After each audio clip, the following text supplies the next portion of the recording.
Grabar y voy a compartir las diapositivas del tema uno.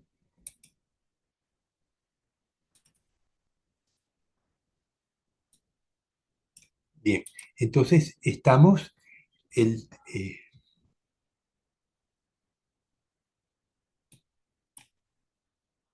voy a ampliarlo.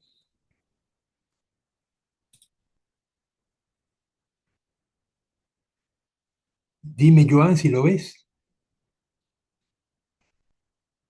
o Alisa. Sí, sí se ve.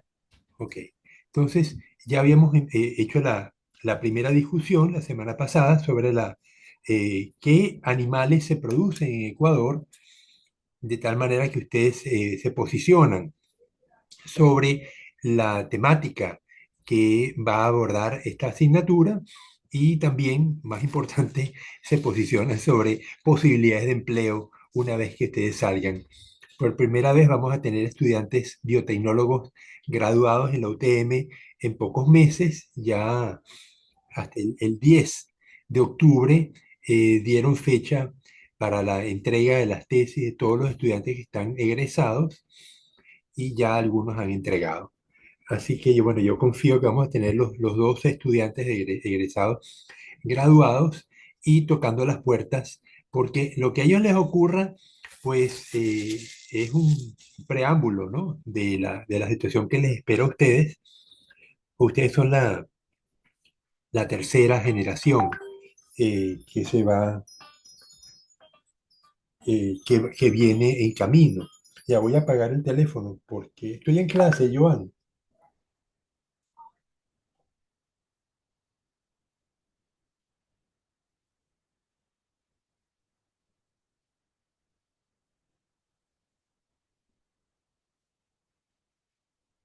Bien, entonces, em, eh, un aspecto que vamos a tratar hoy en clase es la acuicultura.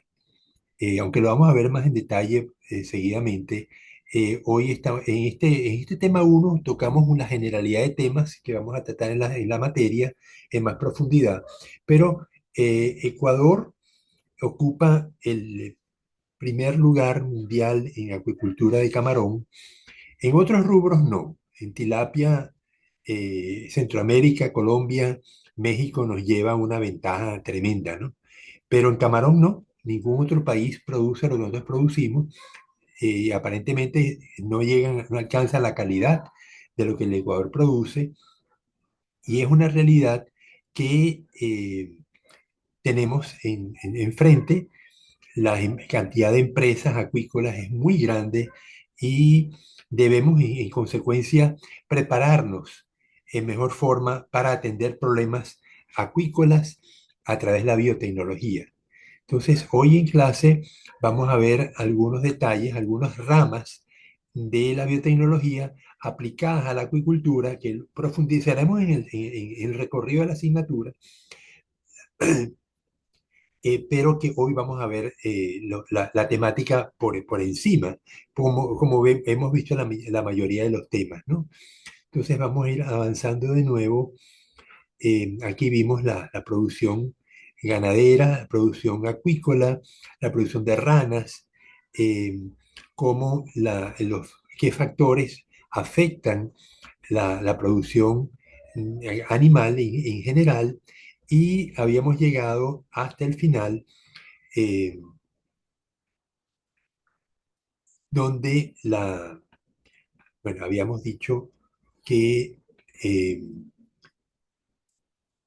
los microorganismos son uno de los elementos importantes que podemos usar en la biotecnología, en particular los probióticos, los animales, organismos como bioreactores, solo que esto ya trasciende a la biotecnología animal porque tenemos, por ejemplo, la producción de insulina, que antes se extraía del páncreas de los cerdos, y hoy en día pues tenemos unos organismos genéticamente modificados, o de hecho, organismos transgénicos como bacterias que le han incorporado el gen de la insulina y ahora se produce en bioreactores, ¿no?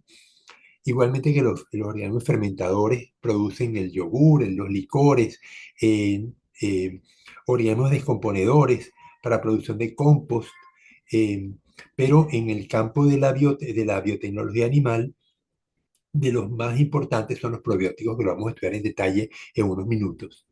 Los animales de investigación, hemos visto cómo tenemos modelos animales, entre ellos los ratones, el pez cebra, eh, y otros organismos hay, bueno, el hombre, eh, que han permitido, pues, estos organismos, pues, tienen la mayor similitud con el humano y permiten que lo que en ellos ocurra cuando se hacen ensayos, hay mayor probabilidad de que se replique en el humano.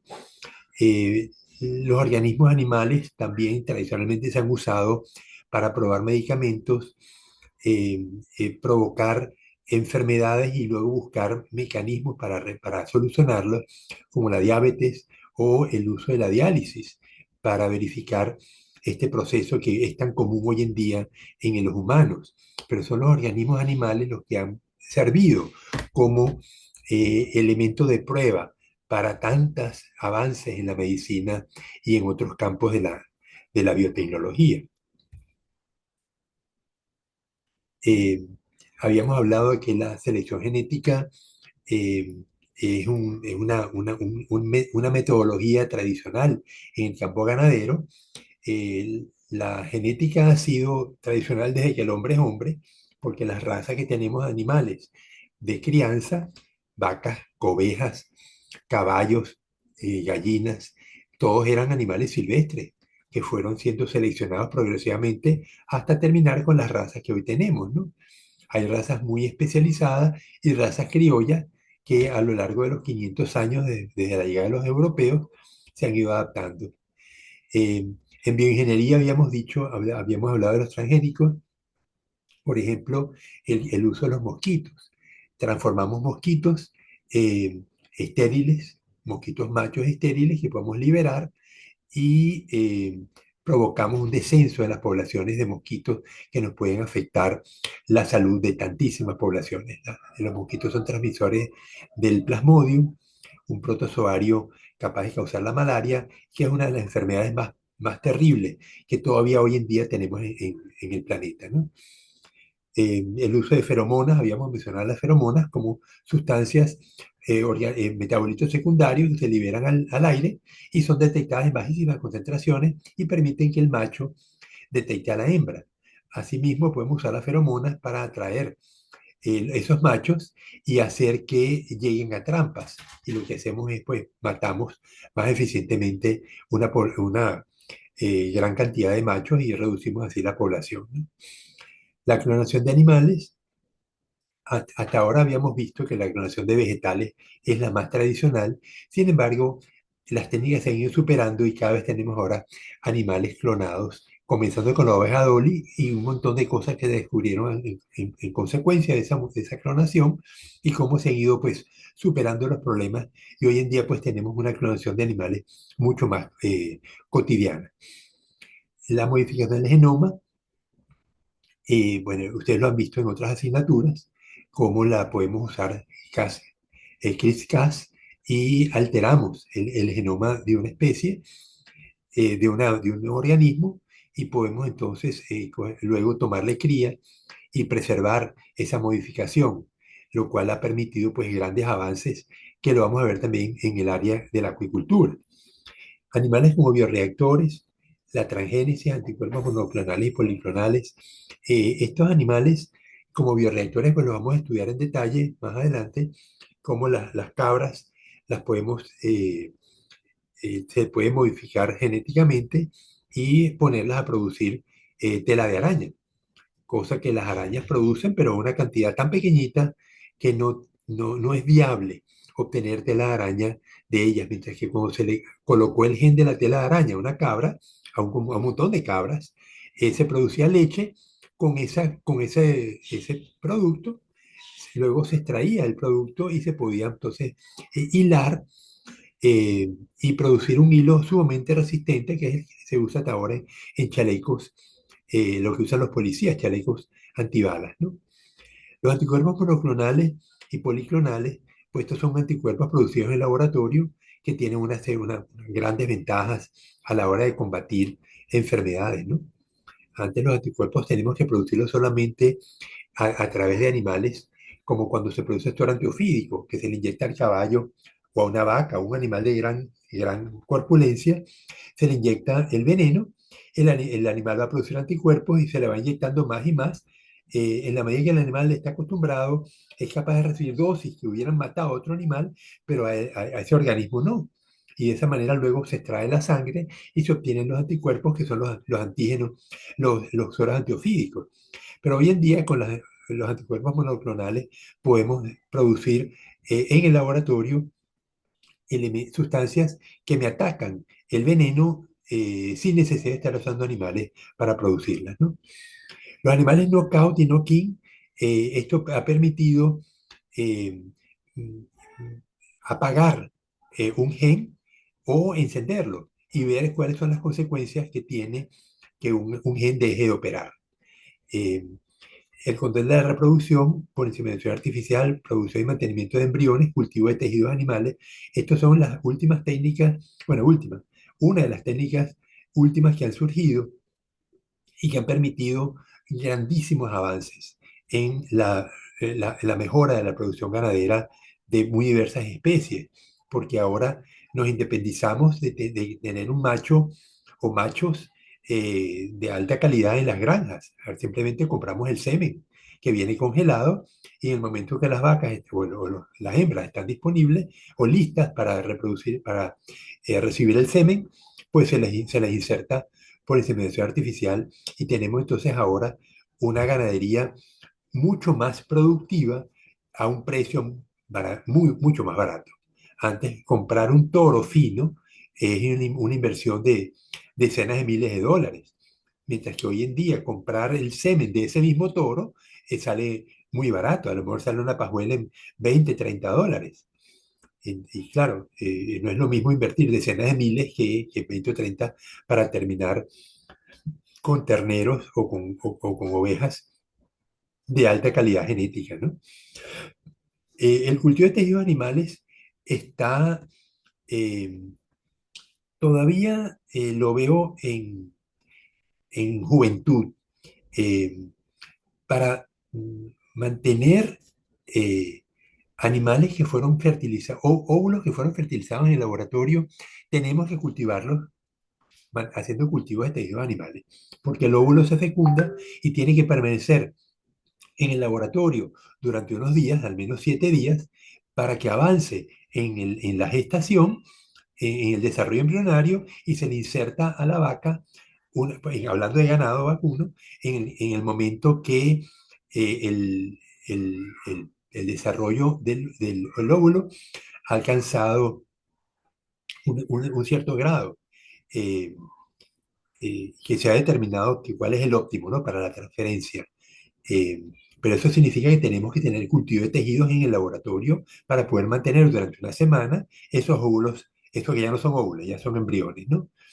Sin embargo, el cultivo de tejidos ha avanzado tanto que ahora podemos producir carne de pescado, de pollo o de ganado en el laboratorio, usando células vivas que tomamos por biopsia de un animal vivo. No hace falta matarlo, basta con tomar una muestra y esos tejidos los cultivamos en laboratorio y hemos podido producir ahora carne comercial sin necesidad de matar animales. Ya la Oficina de Alimentación y Medicamentos de los Estados Unidos dio los primeros permisos para que esa carne se pueda comercializar. Israel también ha avanzado mucho en este campo, ¿no? Bien, vamos ahora a hacer una breve descripción de tópicos en el campo de la acuicultura, por lo que les mencioné. La posibilidad de que ustedes consigan empleo en el área acuícola es muy grande porque son muchas empresas. Eh, entonces, el primero que mencionamos es el uso de probióticos, que vamos a estudiar seguidamente en más detalle, y el uso de enzimas. Aquí puse fitasa de fitasas, ¿no? Las fitasas son unas enzimas que se le agregan al alimento y permiten que el fósforo que normalmente está bloqueado, eh, pues quede libre. Y entonces hace falta alimentar, eh, se requiere menor contenido de fósforo en la dieta para que el animal lo utilice, porque la fitasa va a ser capaz de romper el fitato, que es un bloqueo del fósforo en el alimento. Entonces, uno de los problemas de contaminantes eh, en el campo, que lo van a estudiar con el profesor Gendre en biotecnología ambiental, es los cerdos producen enorme cantidad de fósforo. Entonces, las heces de los cerdos son altamente contaminantes y eso pues provoca alteraciones en los sistemas de ríos y lagos. Por eso, el uso de fitasas permite que haya menor contenido de fósforo en el alimento y menor riesgo de contaminación si acaso las heces llegan al ambiente, ¿no? Eh, es posible que este semestre vayamos a ver el hato porcino de la SPAN en Calceta y veamos qué hacen ellos con las heces de los cerdos. Vamos a ver que ellos los recogen, los mantienen guardados en un ambiente, en una funda plástica muy grande y el metano que de allí sale es utilizado para calentar los cerditos. Es normalmente cuando los cerditos están recién nacidos, se los coloca en un ambiente con calefacción, porque es que dejarlos cerca de la madre, que es donde deberían estar en teoría, como las cerdas a veces son muy grandes, el riesgo de aplastamiento también es muy grande. Entonces, la pérdida de cerditos puede ser muy costosa y por eso entonces se coloca, vamos a ver que las hembras las colocan en unos corrales donde la hembra se puede mover, pero no mucho, pero los cerditos tienen un espacio para ingresar, al cual no puede ingresar la madre, y allí hay calefacción. Entonces, la calefacción puede funcionar por electricidad o como ocurre en el spam, que lo hacen por gas metano que deriva del bioreactor. Entonces, esa experiencia quiero que la vean. Vamos a ver si tenemos el chance de que haya algún procedimiento reproductivo con las cerdas y aprovechamos entonces para ver el bioreactor y el procedimiento. Las cerdas, hoy en día, tanto el SPAN como el UTM, no copulan con machos. Todos son inseminadas artificialmente eh, y por eso le estoy pidiendo al profesor de la asignatura allá en la SPAN, fue mi compañero de trabajo durante varios años, para que nos permita ir de visita y observar una inseminación artificial de cerdos. Entiendo que es más sencilla que en la inseminación artificial de vacas. Las vacas también vamos a ir, pero vamos a unirnos al curso de reproducción bovina de la carrera de veterinaria en Lodana y el día que toque, pues vamos a asistir para ver, vamos a ver el procedimiento, como 10 días antes de la inseminación, las vacas son preparadas con hormonas para que estén listas a recibir el espermatozoide y tengan el óvulo dispuesto. Eso requiere pues 10 días de preparación con un conjunto de hormonas que se le van suministrando y esto lo vamos a estudiar en detalle cuando veamos el tema siguiente, que es el tema 2. Otro elemento importante de la biotecnología en la acuicultura es el control del sexo de los peces y el ciclo de la reproducción. Eh, Hoy sabemos que podemos sexar el semen. Yo puedo, de mamíferos y de peces, por supuesto, porque el semen del macho pues tiene un cromosoma Y, el de la hembra tiene un cromosoma X con mayor cantidad de ADN, por lo tanto, yo si logro colorear el cromosoma, pues va a tener mayor luminosidad. Esto lo vamos a ver cuando veamos el tema 3 producción de semen, ¿no? Cómo podemos separar el semen de machos de hembras. Ese semen es mucho más caro, pero también tiene esa ventaja, ¿no? Aunque no es 100% eficiente, ¿no? Llega a solamente 90%. Pero el hecho de yo poder producir solo hembras, en el caso de vacas, o en caso de cualquier organismo. Es interesante, como las hembras son las que me van a producir huevos y se van a reproducir, pues me interesa a lo mejor solamente producir hembras si yo tengo una empresa láctea, o solamente machos si yo lo que estoy es produciendo semen y exportándolo, ¿no? Entonces, estos son técnicas, avances biotecnológicos importantísimos que han permitido, pues, cosas que antes era ciencia ficción y hoy en día, pues, ya son rutina, ¿no? Igualmente, el ciclo de la reproducción se ha estudiado bastante, tanto en invertebrados como en vertebrados, y sabemos cómo controlarlo, qué hormonas utilizar para anularlo. Vamos a ver que cuando veamos la práctica de inseminación, vamos a ver cómo le colocan a la vaca un aparato intravaginal, una estructura plástica que parece una V, se le inserta y va a permanecer 7 u 8 días en la vagina de la vaca, liberando hormonas. Esa hormona, la progesterona, va a anular el proceso reproductivo en el cual se encuentra la vaca en ese momento y va a reiniciar uno nuevo, desde cero. Y entonces eso me permite colocarle hormonas posteriormente o enseguida, después de los 7 días. Le coloco hormonas estimulantes como la folícula estimulante que va a provocar la maduración de los óvulos y 2 días después ya coloco el espermatozoide porque ya el óvulo va a estar listo para ser fecundado. Entonces vemos que estos avances permitieron controlar los ciclos reproductivos y tener entonces los animales listos en cualquier momento que querramos, ¿no? Eh, a través de la genética también podemos producir poblaciones con mayor resistencia a enfermedades, mejores tasas de crecimiento y más tolerancia a cambios abióticos. Esto, por ejemplo, cuando mezclamos semen eh, de ganado cebú con ganado criollo o ganado europeo, tenemos una mayor resistencia a los cambios abióticos, inclusive a enfermedades, porque el ganado cebú es un ganado tropical que está más evolutivamente, ha superado un montón de restricciones en cuanto a enfermedades, parasitosis, virosis y bacteriosis. Entonces sus genes me dan esa resistencia, que es lo que yo deseo, pero a lo mejor un animal en el trópico no me produce tanta leche y tanta carne, pero al menos me resiste, permanece vivo, que es lo primero que necesito, ¿no?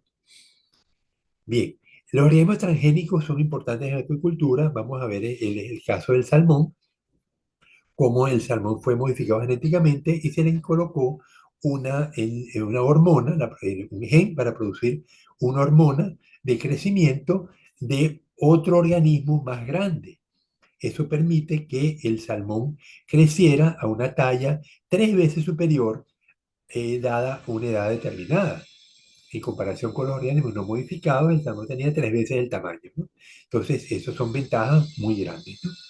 Los marcadores moleculares, pues, existen, me permiten una información precisa sobre la diversidad genética de las poblaciones naturales y permiten el etiquetado genético de los programas de reproducción. Entonces, yo puedo tener organismos marcados y conozco su descendencia porque conozco la tradición genética que traen y puedo entonces usarlos para distintos fines, pero al menos como los tengo marcados genéticamente, que es lo importante. En la preservación de células reproductivas, lo habíamos mencionado en la inseminación artificial, el hecho de yo poder preservar indefinidamente, porque yo estoy preservando en nitrógeno líquido a -196 grados, tanto los óvulos como los espermatozoides y los embriones también. Yo puedo cristalizar embriones, así como preservo eh, espermatozoides y óvulos y los puedo usar 3 años después. Eso no hay problema, ¿no? Entonces, estos son de las ventajas biotecnológicas que han hecho avanzar mucho la producción ganadera en todo el mundo. Los peces estériles, para prevenir el daño de los genes no deseados que escapan a la biodiversidad, pero también los peces estériles para que no se reproduzcan. Eh, Uno de los desventajas que tenemos en la producción de carne de peces es que una vez que el animal alcanza la talla o el peso que representa la madurez sexual, el animal deja de crecer y se empieza a producir en gónadas y si a mí lo que me interesa es que siga creciendo, el tener un animal estéril es una tremenda ventaja, porque yo tengo los padrotes aparte, esos no los he modificado, pero los animales que me van a engordar son estériles. Entonces ellos siguen creciendo, aunque alcancen la talla a la cual estarían sexualmente maduros. Los peces como organismo modelo, bueno, ya vimos que el pez cebra es uno de los peces más utilizados en la biotecnología para estudios genéticos. Conocemos su genoma completo y pues nos permite hacer ensayos en un organismo que es muy pequeño. Puedo tener decenas de miles de peces cebra en un laboratorio en pocos acuarios. No requiere mucha alimentación. Entonces es una tremenda ventaja, ¿no? Eh, a medida que las técnicas biotecnológicas continúan desarrollándose, su importancia y aplicaciones en la acuicultura sostenible también aumentan día a día. Entonces, ustedes seguramente a trabajar, o primero van a hacer su tesis en avances biotecnológicos que podemos usar en acuicultura, o se van a incorporar luego que se gradúen en una empresa que produzca avances biotecnológicos para la acuicultura. Pero el hecho de dominar alguna de estas técnicas, pues me permitiría tocar la puerta de grandes empresas acuícolas en el Ecuador y tener pues el trabajo pues asegurado. ¿Algunos comentarios por parte de ustedes?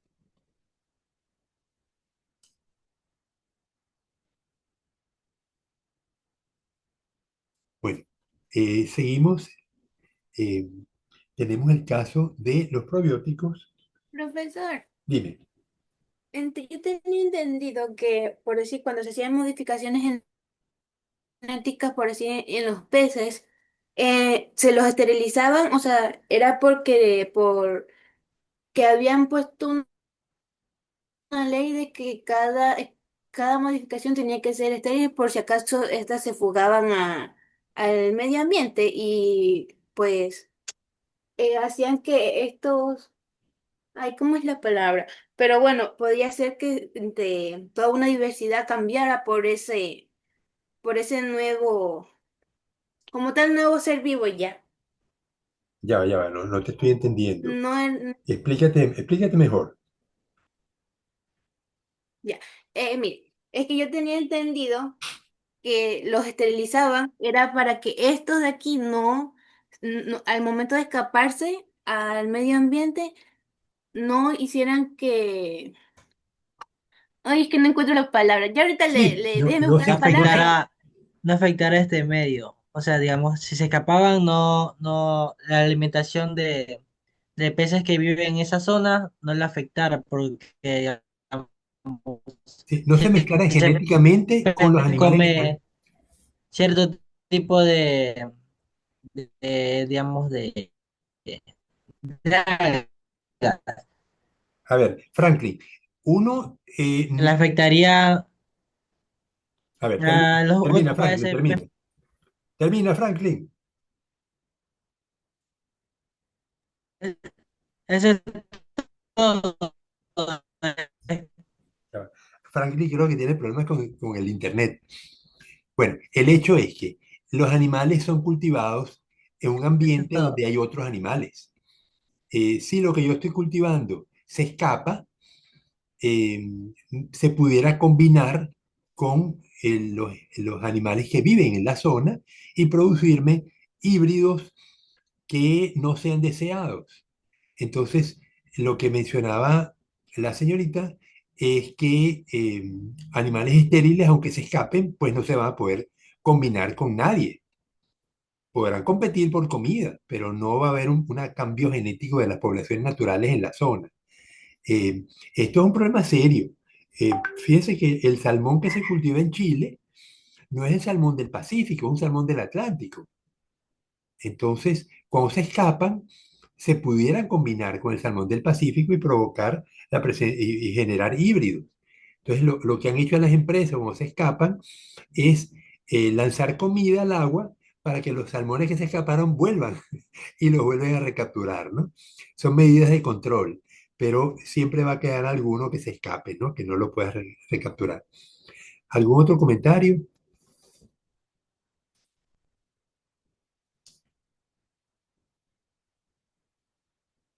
Ninguno.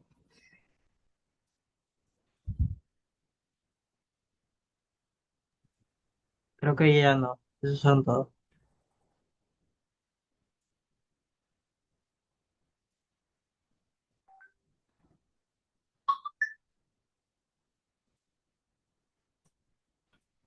Ya. Bueno, entonces vamos ahora a cubrir un tema que ya muchos de ustedes conocen, los probióticos. Eh, los probióticos son bacterias y levaduras, son microorganismos vivos, bacterias y levaduras benéficas que al consumirlos provocan beneficios a la salud del que los ingiere. Se encuentran naturalmente presentes en algunos alimentos fermentados, agregados a algunos productos alimenticios y disponibles como suplementos dietéticos. El consumo de probióticos tiene como objetivo complementar directamente la microbiota intestinal con organismos vivos benéficos. Los lactobacillus y las bifidobacterias son numéricamente miembros comunes de la microbiota intestinal humana y no son patógenos. Son sacarolíticos, o sea, destruyen la sacarosa, no son putrefacientes. Sí, bueno, me extraña que una bacteria no sea putrefaciente, porque significa que algo se pudre, que se descompone, ¿no? No toxigénicos, sí, no tienen toxinas, no provocan toxinas al hospedero, que aparecen a partir del conocimiento para brindar pocas oportunidades de actividad nociva al tracto intestinal. Como tales, son candidatos razonables a los que apuntar en términos de restaurar un equilibrio favorable de las especies intestinales. Cuando nos mandan tomar un antibiótico porque tenemos algún problema en nuestro cuerpo, usualmente el médico nos dice, después que terminamos el tratamiento y nos hemos curado, como el antibiótico afectó la flora intestinal, nos piden que tomemos probióticos. De esa manera restablecemos la flora intestinal de nuestro intestino eh, con bacterias benéficas. Los mecanismos de acción de los probióticos incluyen inducción de su acción a pH inferior a 4, en lo cual puede ser, es el pH del estómago. En el intestino el pH es superior a 9, ¿no?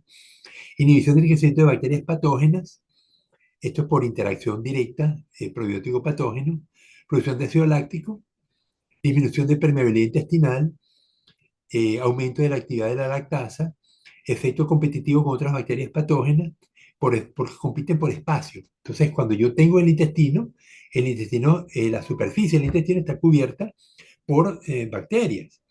Si esas bacterias son probióticos, obviamente el espacio ya está ocupado y cuando las patógenas llegan, no encuentran sitio para instalarse, ¿no? Incrementa la producción de linfocitos T. Esto también se ha visto como unos importantes beneficios de los probióticos, la mejora en la respuesta inmune de los organismos cuando les suministramos probióticos y aumento de la inmunoglobina A secretora. Entonces, aquí vemos un esquema donde tenemos el probiótico eh, y tenemos, creo que no lo puedo ver porque no me dejo, ojalá me pudiera quitar. Es que el encabezado me lo ocupa una barra negra, entonces no puedo ver la imagen cuando tengo pantalla completa.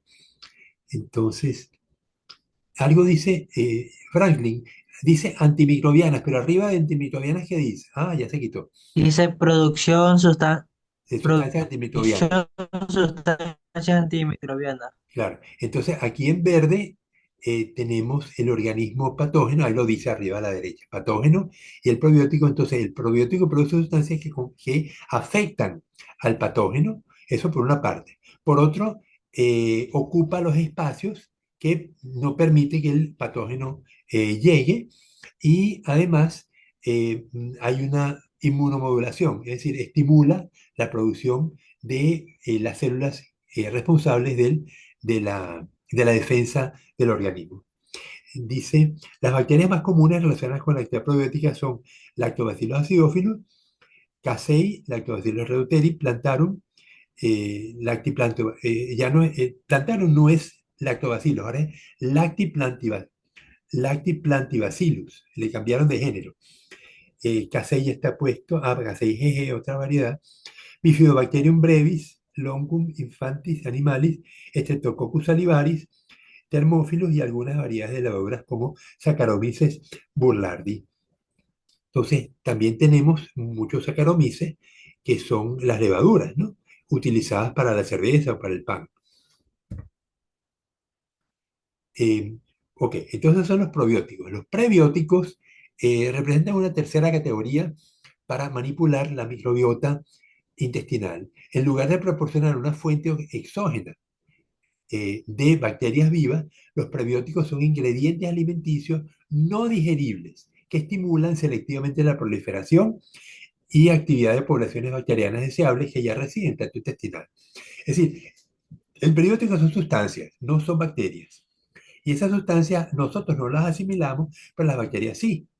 Entonces, dar prebióticos estimula que ciertas bacterias crezcan en el intestino. La mayoría de los prebióticos identificados hasta ahora son carbohidratos fermentables y no digeribles. Las poblaciones intestinales de bifidobacterias, en particular, se estimulan para que proliferen tras el consumo de una variedad de prebióticos y cuyo número aumenta entre 10 y 100 veces en las heces. Existe un potencial evidente para utilizar prebióticos y probióticos juntos, de forma complementaria y sinérgica. Por lo tanto, los alimentos que contienen ingredientes tanto probióticos como prebióticos se denominan simbióticos. Una cepa de probióticos consumida debe competir con una microbiota ya establecida y, en la mayoría de los casos, persiste solo de forma transitoria en el intestino.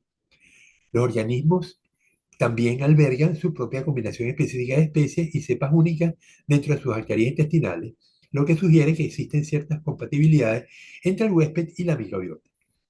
Al apuntar a aquellas especies que ya residen en el tracto intestinal de un individuo, las estrategias prebióticas superan la necesidad de que las bacterias probióticas compitan con las bacterias intestinales que están bien establecidas en su nicho.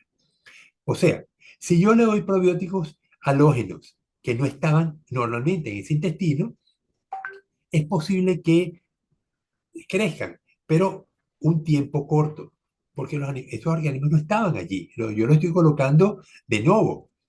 Mientras que la alternativa que tengo es uso prebióticos que estimulan el crecimiento de ciertas bacterias y esas bacterias son residentes ya. Entonces no las estoy agregando. Lo que estoy agregando son estimulantes para cambiar la composición de la flora intestinal y aumentar el número de probióticos. Esa es la idea de este párrafo, ¿no? Los probióticos se encuentran en alimentos como el yogur y el chucrut. ¿Saben lo que es chucrut, Alisa?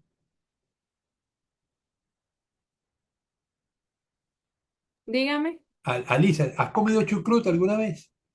No, No lo sabe. ¿Alguien sabe lo que es? Jocelyn, nunca has comido chucrut. Es no, repollo primera vez ácido. que lo escucho. Primera vez que la escucho. Ok, de los alimentos fermentados, aparte del licor, todos los licores son fermentados, porque el alcohol es producido a través de la fermentación alcohólica. ¿Qué otros productos conocen ustedes fermentados? Bueno, el yogur es uno. ¿Conocen algún otro? Franklin, ¿Vale? ¿qué alimentos conoces tú fermentados, Franklin? Aparte del Yo cobicho. como, frutas fermentadas, Frutas fermentadas, pero las frutas fermentadas yo no conozco ninguna. ¿Qué producto conoces tú producido con frutas fermentadas? como de piña. Ah, ok, También pepinos, también. pepino fermentado. Ok, y debe ser muy ácido, ¿verdad, Franklin? No he probado, pero creo que sí. Ok, entonces el chucrut es repollo picado en tiras finas y se mete en un frasco, se tapa y allí las mismas bacterias que están creciendo sobre el repollo empiezan a transformarlo y le van a dar mucha acidez y lo van a poner blandito y lo cambian de color. El repollo que puede ser blanquecito o verdecito se va a poner más bien amarillo y la textura cambia, se pone mucho más, no tan rígida como la del repollo normal y es un plato típico en Alemania, el Sauerkraut. El sour es ácido y kraut es repollo. Entonces, sauerkraut es repollo ácido o en español chucrut. pero es un producto fermentado. Y comer chucrut con una buena salchicha vienesa es una exquisitez, ¿no? Pero bueno, ya Profesor, irán. es como el kimchi. Dime, Stephanie, Es como el kimchi. no sé qué es el quinche, explícanos. También es así fermentado con eh, repollo, creo que es. Ah, ok. Y lo tienen en las zonas de Asia. Claro, entonces tú lo estás llamando quinche, pero es el mismo chucrut, ¿no?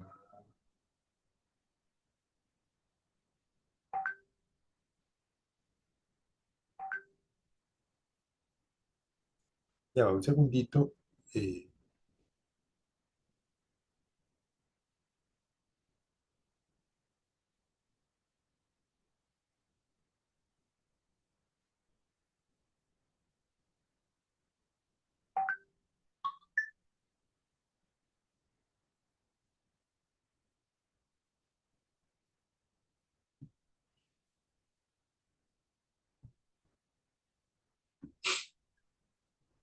ok. Entonces, eh, los prebióticos se encuentran en alimentos como los granos integrales, las bananas, el guineo, el plátano, las hortalizas de hoja verde, la espinaca, la acelga, el repollo, las cebollas, el ajo, la soya y las alcachofas. Además, se agregan probióticos y prebióticos a algunos alimentos y están disponibles como suplementos alimentarios. Dice la Clínica Mayo que se está investigando la relación de la microbiota intestinal con las enfermedades, los beneficios para la salud que pudieran proporcionar los probióticos y prebióticos actualmente disponibles no se ha comprobado de manera concluyente. Bueno, esto es una realidad. Se los pongo porque la duda existe y lo que se dice es que el comer probióticos eh, provoca beneficios, pero en el caso de los humanos, provoca beneficios en los animales. Pero en el caso de los humanos, la clínica Mayo dice que no, hay no ha habido una evidencia concluyente sobre esto, ¿no? Pero bueno, yo puedo dar fe que el uso de probióticos en la acuicultura ecuatoriana ha significado una reducción impresionante del uso de antibióticos. Obviamente esto tiene que ver con un beneficio hacia la respuesta inmune de los organismos cultivados, tanto peces como camarones. ¿Qué son los posbióticos? Es el tercer grupo de sustancias. Son compuestos beneficiosos como metabolitos, fracciones celulares y fragmentos de la pared celular. Esos son residuos producidos por microorganismos vivos como los probióticos durante su actividad metabólica o la fermentación, principalmente en el intestino. Estos subproductos no solo aportan efectos saludables directos, como la reducción de la inflamación y el apoyo al sistema inmunológico, sino que también actúan como una forma de señalización para el microbioma intestinal, mejorando su composición y función. Sí, son como señales que el hecho de que haya fragmentos de la pared celular de organismos en el medio provoca una respuesta del resto de la comunidad. Esto yo lo se me parece un poco al sensum a quorum sensum. Eh, eh, ¿Han oído de esto? El quorum sensing. Eso no era lo que era como la comunicación entre las bacterias. Sí, sí. Eh, Surgía de que en las comunidades bacterianas no se comportan igual cuando tienen baja densidad a cuando tienen alta densidad. Se ve que hay sustancias que las bacterias van liberando y cuando la concentración de ciertas sustancias alcanza un nivel crítico, la bacteria empieza a comportarse de manera diferente. Entonces, por eso se llama quorum sensing. Quórum, ¿qué es el quórum en la Asamblea Nacional en Quito?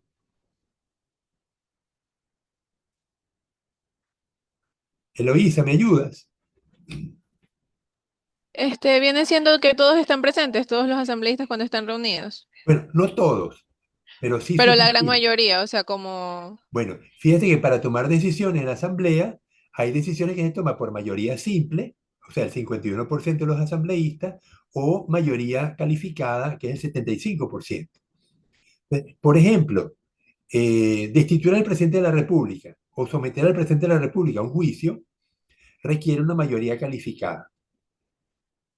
O sea, el 75% de los asambleístas tienen que votar para que quien ocupe el cargo de la presidencia de la República sea sometido a juicio. Pero decisiones sobre la aprobación de leyes se puede hacer con mayoría simple, 51%. Pero el quórum es eso, 51 o 75, dependiendo de la decisión que se vaya a tomar. Entonces, el quórum sensing significa que hay una concentración mínima de bacterias que desencadena una respuesta especial en la comunidad bacteriana, y aquellas bacterias patógenas, cuando tienen una concentración adecuada, se convierten más patógenas todavía. Entonces, por eso existe la alternativa del quórum quenching. To quench en inglés es anular. Entonces, quórum quenching significa anulación del quórum. Entonces, yo pudiera tener sustancias que me anulan el quórum. O sea, que la bacteria, aunque esté en alta densidad, la sustancia que estoy agregando impide que la comunidad bacteriana se convierta en más patógena, producto del quórum, ¿no? Entonces, esto es que en el curso pasado fui con ustedes a Senaí, y el profesor del laboratorio de microbiología preguntó y no supimos decirle, ¿no? Entonces, bueno, yo les preparé ese escrito del quórum, ¿no? Para que lo supieran en el futuro, pues como en efecto me lo acaban de decir ustedes, ¿no? Bien, entonces, en resumen, los probióticos y prebióticos son alimentos o fibra no digerible que las bacterias beneficiosas consumen. Los probióticos son los microorganismos vivos beneficiosos que se ingieren para mejorar la salud, y son el resultado de un subproducto de la actividad de estos microorganismos vivos, por lo que actúan de forma diferente y pueden ser una alternativa para personas con patologías sensibles a los microbios vivos. Eh, Finalmente, no agregué los posbióticos, que son fragmentos derivados de los probióticos y desencadenan unas respuestas especiales, aunque solamente son un fragmento del organismo. Bien, em, quería hablar ahora de la heterosis.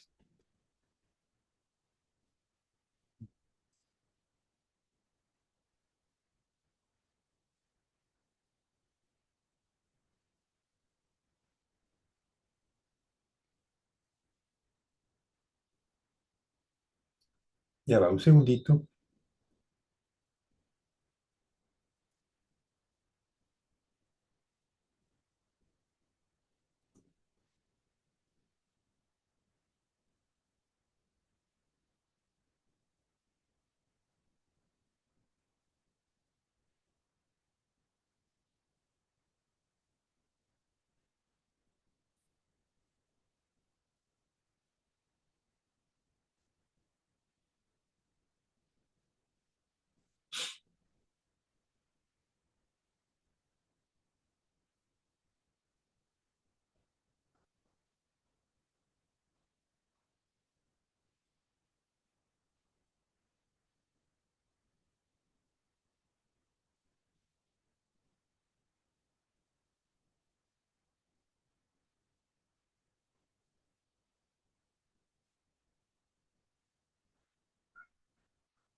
Bien, entonces, la heterosis o vigor híbrido y la consanguinidad son importantes en producción porcina. Vamos a usar los porcinos, por ejemplo, pudiera ser de producción de cuyo, producción de ranas.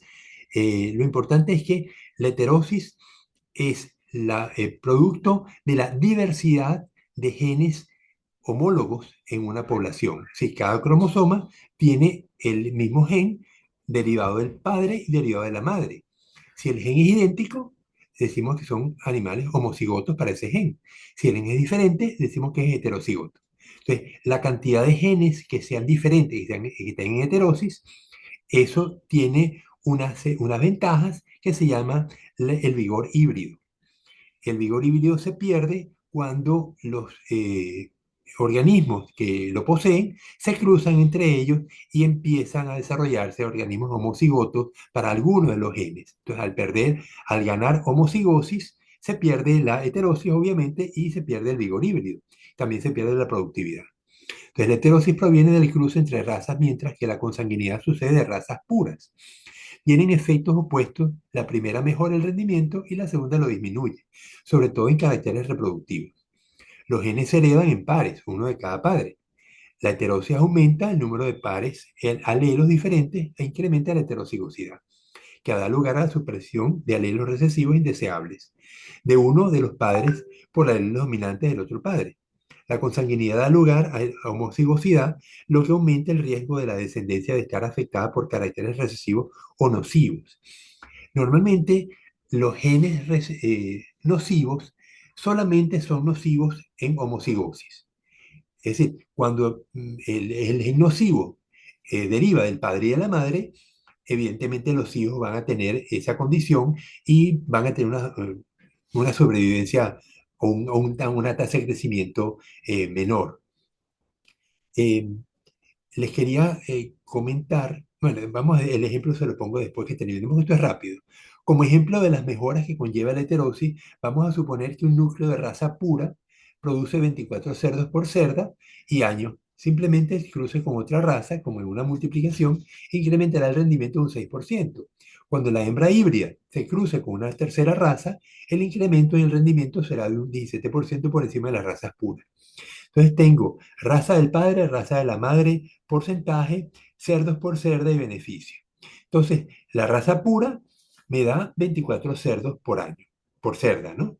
La multiplicación, tengo una raza A con B, me da 106 cerdos, fíjense cómo mejoró, un beneficio del 14%, y cuando tengo ya tres razas, A, B con C, A con B con C, tengo un beneficio aún mayor de 128 cerdos por año, o sea, un aumento de 4%. Entonces, vemos cómo la heterosis, mezcla de razas, me está generando una mayor productividad en cuanto a producción de cerdos, ¿no? Eh, bien, quería mencionarles un caso de una población que en Venezuela provino de Alemania. El gobierno los invitó a que vinieran, los instaló en un sitio que se pareciera a la región de Alemania de donde ellos venían, pero una vez que estaban allí, bastante aislados, por cierto, de la zona y con muy mala comunicación, eh, el gobierno, estoy hablando del gobierno de 1800 y tanto, ¿no? En nuestros países estaban recién saliendo de la Gran Colombia y el nivel de desarrollo en Ecuador, Colombia y Venezuela, pues era pequeño. Entonces, por alguna razón el gobierno pues no los mantuvo asistidos como se esperaba y la población quedó aislada durante muchos años.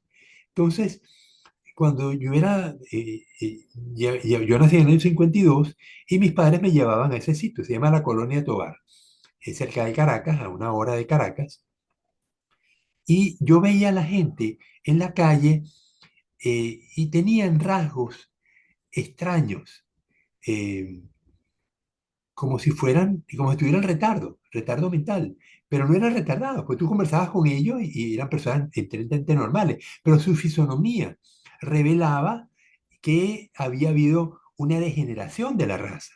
¿Qué pasó? Que como estaban aislados, empezaron a casarse entre primos.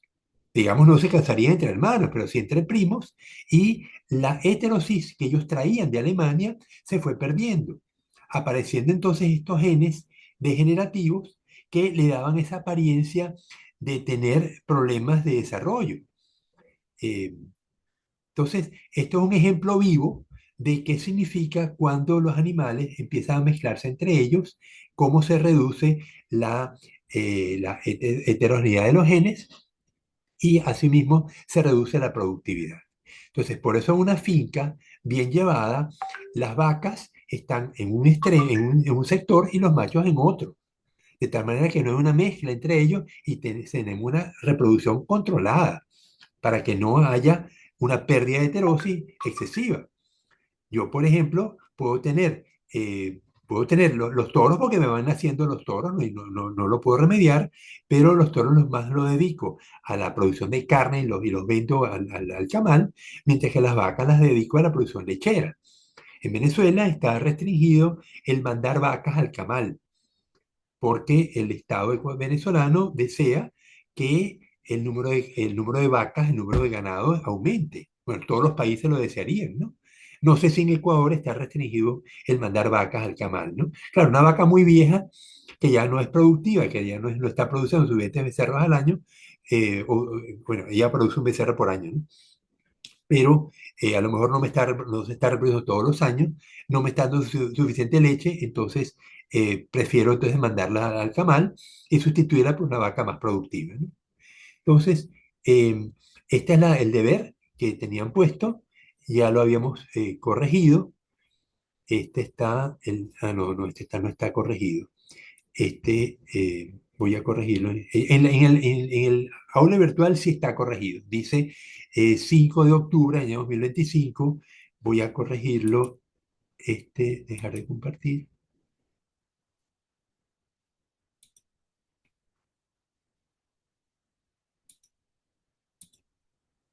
Entonces,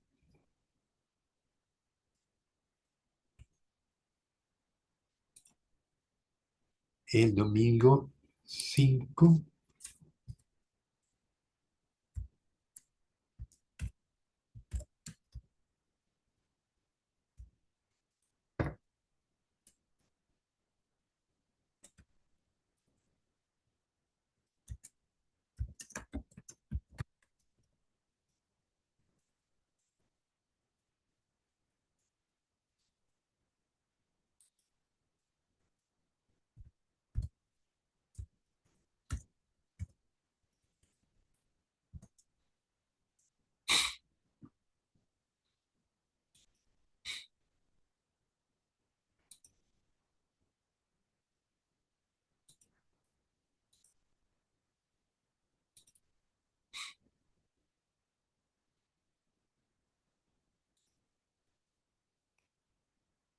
Eloísa, dime si lo ves. ¿Se ve, Stephanie? Sí, profesor. Ok. Entonces, lo que sigue es el aparato sexual masculino de el toro, la oveja, el cerdo y el caballo. Vamos a concentrarnos en los toros, eh, pero necesitamos que ustedes se metan en Wikipedia o se metan en la literatura y lo detallen, porque esto lo vamos a estar estudiando y necesitamos pues conocer la morfología del animal. eh, yo he debido concentrarme en el toro nada más. Vemos que el T es el intestino, que termina pues en el ano. Aquí tenemos el rabo, tenemos la PG, es la próstata, BU, no me funciona, vamos a cambiarlo y bueno, veamos el de la vaca que está solo. Eh, el uno es el intestino de la vaca. eh, es curioso, lo vamos a ver cuando hagamos las prácticas, que es rutina que el veterinario mete la mano y el brazo por el ano de la vaca para manipular aquí están las trompas de falopio, el 10 es el ovario, el 11 es el ovario, y el veterinario mete la mano y el brazo y agarra el ovario y lo manipula. Se ve que el intestino es suficientemente flexible como para que él pueda desplazar su mano dentro del cuerpo de la vaca y agarra el ovario y lo ve, ¿no? Entonces, a mí me sorprendió cuando lo vi por primera vez, pero bueno, ya veo que es casi rutina, ¿no? Entonces, luego tenemos el 2 que es la vulva, la entrada del sistema urinario. Por allí, pues, el 9 es el 9 es la vejiga urinaria. Eh, el 4 es la vagina. El 8 es el cuello uterino. eh, y luego entonces eso se desvía hacia dos trompas. Aquí pusieron una sola, hay otra del otro lado. El 12 es el cuerno uterino, que termina en el pabellón, y el 11 que es el ovario, ¿no? Entonces el ovario va a descargar los óvulos que van a llegar a la trompa de falopio y se van a establecer en el útero una vez que está formado el embrión. Eh, ¿Qué más vemos? El 5 el 5 es el hueso de la cadera. El 6 es la glándula mamaria y el 7 es la tetilla, ¿no? 14 es la ubre de la vaca, ¿no? Entonces, esta glándula mamaria es la que produce la leche que se va a concentrar hacia las tetillas y va a permitir, pues, el ordeño por parte del becerro o por parte de una persona, ¿no? Entonces, eh, déjenme,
bien, dime, Franklin, si se ve.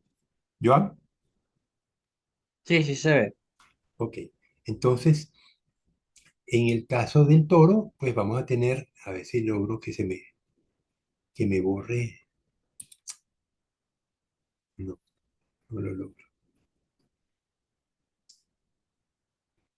Bueno, a fin de cuentas, yo tengo el testículo que está aquí. eh, el testículo produce un epidídimo, perdón. El uréter del riñón. El epidídimo, que es el DD, conducto deferente. Perdón, tengo el testículo, tengo la glándula, el CAP-E es la cabeza del epidídimo. El epidídimo es un conducto que me transporta los espermatozoides hacia la, esta VG, que es la glándula vesicular, que vemos aquí arriba. El PG le dijimos que era la próstata.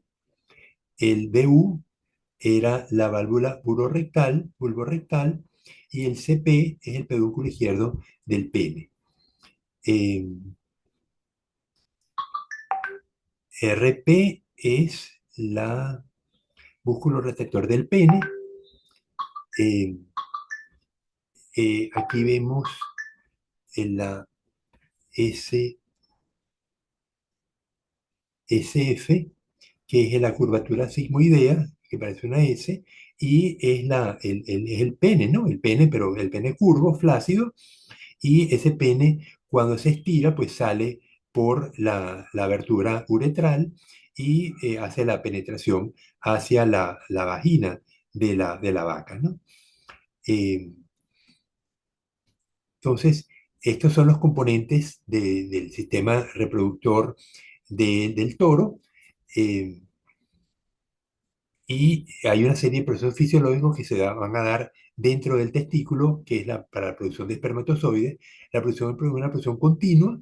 El toro puede acumular una cantidad de espermatozoides y podemos provocar que eyacule varias veces en un día, de tal manera que con cada eyaculación podemos tomar la muestra, la diluimos en un medio especial que permanezca, que haga permanecer los espermatozoides vivos y lo podemos congelar a menos 192, 96 grados centígrados y va a permanecer indefinidamente en esas condiciones, como lo vamos a ver en la práctica que hagamos en Lodana cuando inseminemos a varias vacas, ¿no?